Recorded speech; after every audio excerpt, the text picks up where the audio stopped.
Madan Saab, welcome to the Star News program. Today I am in Rameswaram, so I thought I should know about your program, your policy, your party outline. So, can you tell me, Madan Saab, is there any concrete step taken to strengthen the BJP in your region and in Tamil Nadu? Yes. இந்த கேள்வி ஆங்கிலத்தில் அவங்க கேட்டால் கூட இது தமிழ்நாட்டுக்காகவும் ராமநாதபுரத்துக்காகவும் கூடிய பதில் என்பதால் இதை நான் தமிழ்லே பேசணும் அப்படின்னு சொல்லி ஆசைப்படுறேன். இறைவனர்களால் நான் மாவட்ட தலைவராக இருந்த காலத்தில் தான் ராமேஸ்வரத்தில் எண்மண் எண் மக்கள் யாத்திரை மரியாதைக்குரிய முன்னாள் நமது மாநில தலைவர் அண்ணன் அண்ணாமலை அவர்களுடைய தலைமையில் அந்த எண்மண் எண் மக்கள் யாத்திரை துவங்கியது. அந்த துவங்கிய நாளிலிருந்து இன்று வரையில் இளைஞர்கள் மத்தியிலும் பெண்கள் மத்தியிலும் மிகப்பெரிய எழுச்சி இருக்கிறது.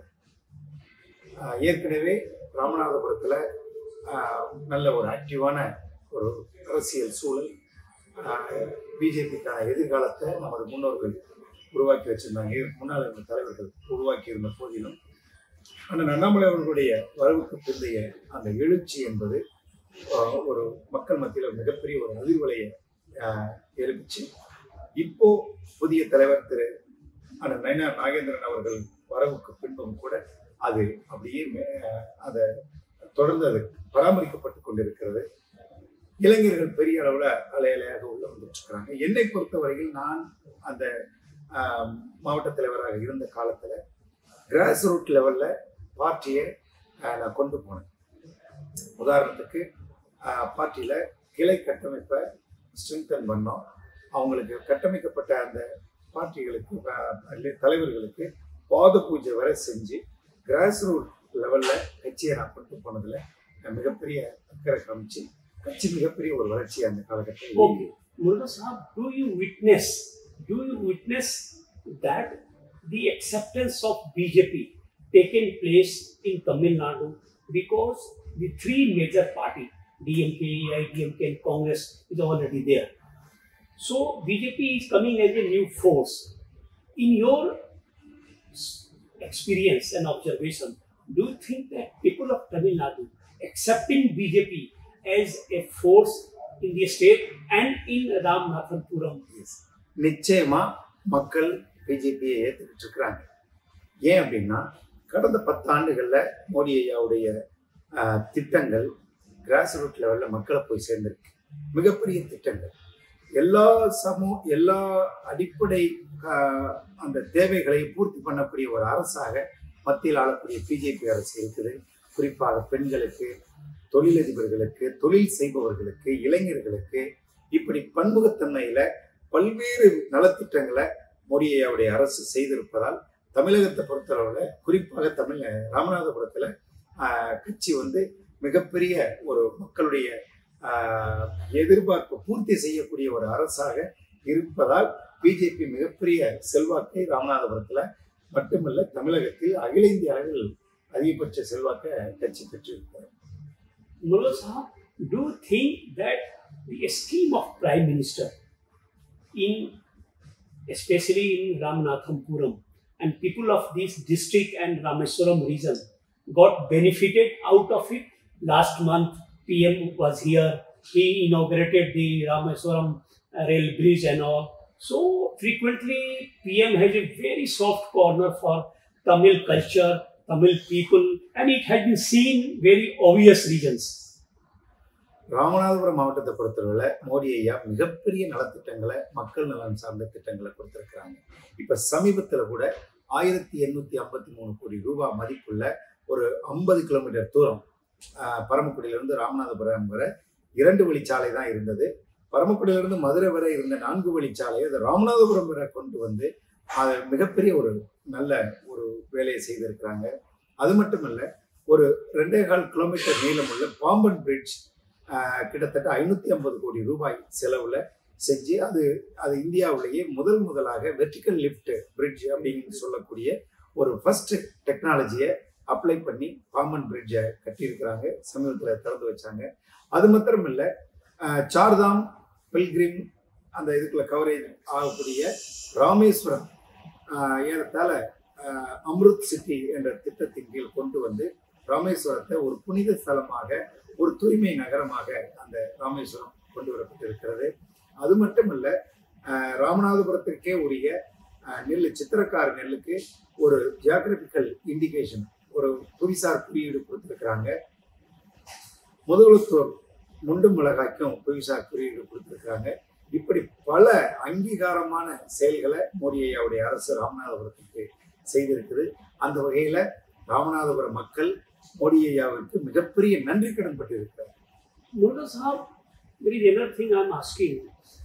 What's your strategy and BJP strategy to create an alternative politics of Dravidian politics, especially in your district?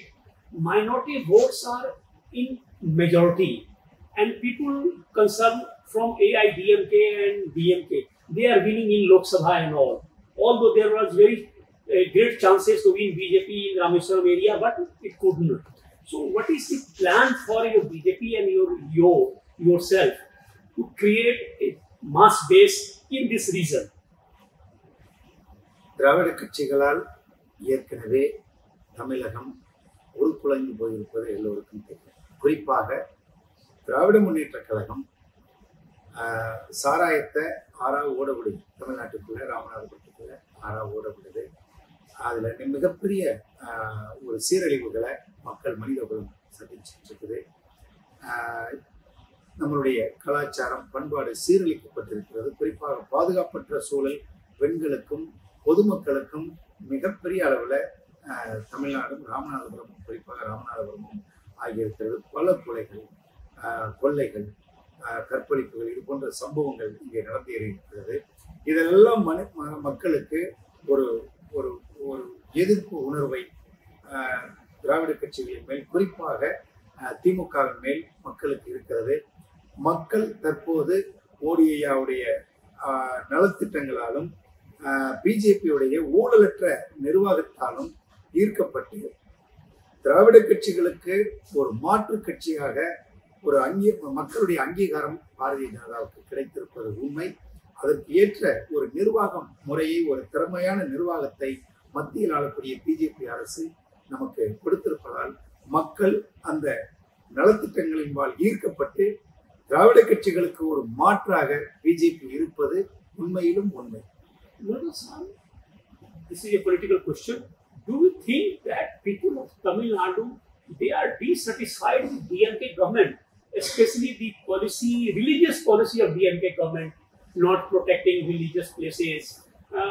Chief Minister is saying instead of doing something for temples, we will start universities and colleges. Something statement like that he is passing. So people are overall satisfied with the government, or they are very unhappy with it? மக்கள் கடுமையாக பாதிக்கப்பட்டிருக்கிறார்கள். மிகப்பெரிய அதிருப்தியில திமுக government மேலே இருக்கு.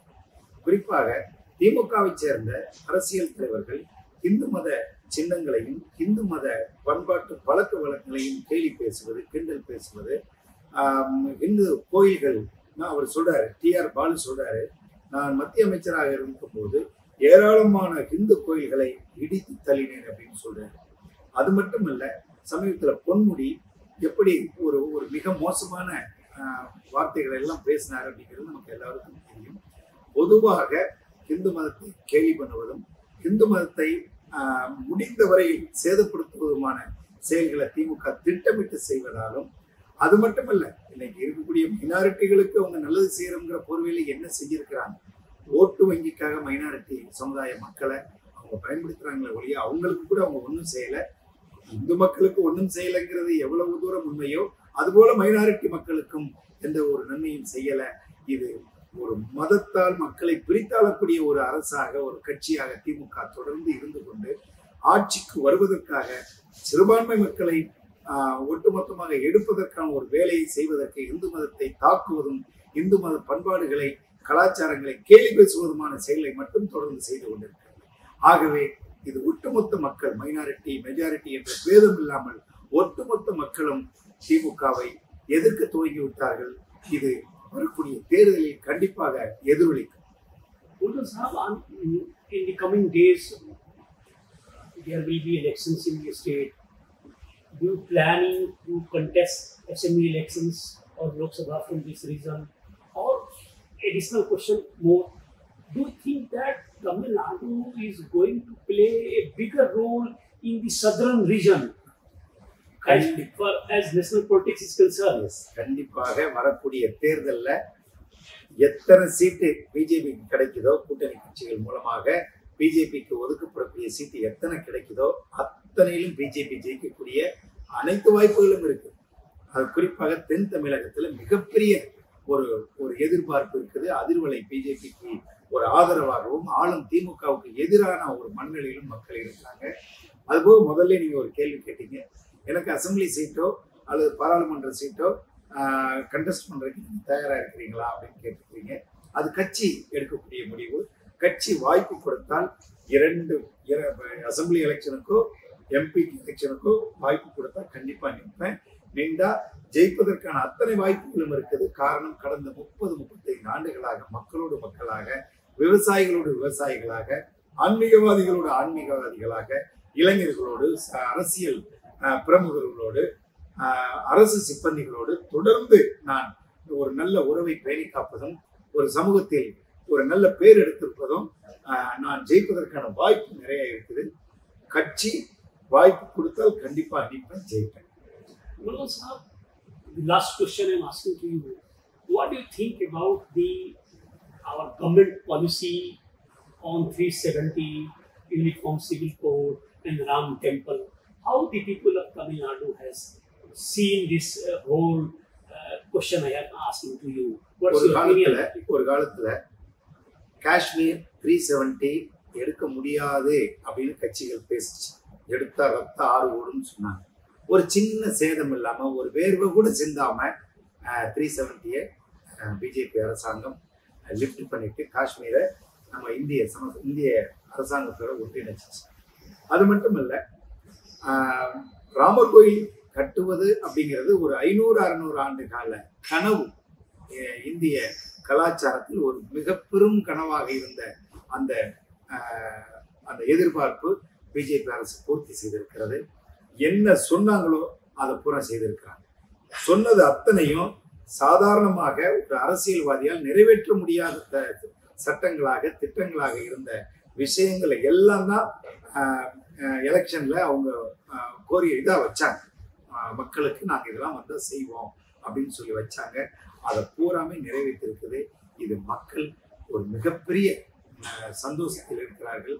ஒரு மிகப்பெரிய அங்கீகாரத்தை வரக்கூடிய எதிர்காலத்தில் அடுத்து வரக்கூடிய 30-40 ஆண்டுகளுக்கு கூட மக்கள் பிஜேபிக்கு ஆளுவதற்கான ஒரு வாய்ப்பை இந்த நடைமுறைப்படுத்தப்பட்ட திட்டங்களால், சட்டங்களால் மக்கள் தொடர்ந்து வாய்ப்பு கொடுப்பார்கள். அடுத்த 40-50 ஆண்டுகளுக்கு பிஜேபி தான் ஆளும் அரசாக தமிழகத்தில், இந்தியாவில், ஒட்டுமொத்த இந்தியாவில் ஒரு அகண்ட பாரதத்தை உருவாக்கக்கூடிய ஒரு வேலையை மக்கள் செய்வார்கள். அந்த அளவுக்கான ஆதரவு பிஜேபிக்கு மக்கள் மத்தியில் இருக்கிறது. Mullah Sahab, you have spoken to Star Views. I am highly obliged. Thank you so much. In future, I will keep talking to you and knowing about the Tamil Nadu politics, economy, and social society. Thank you so much. Thank you so much. Thank you so much.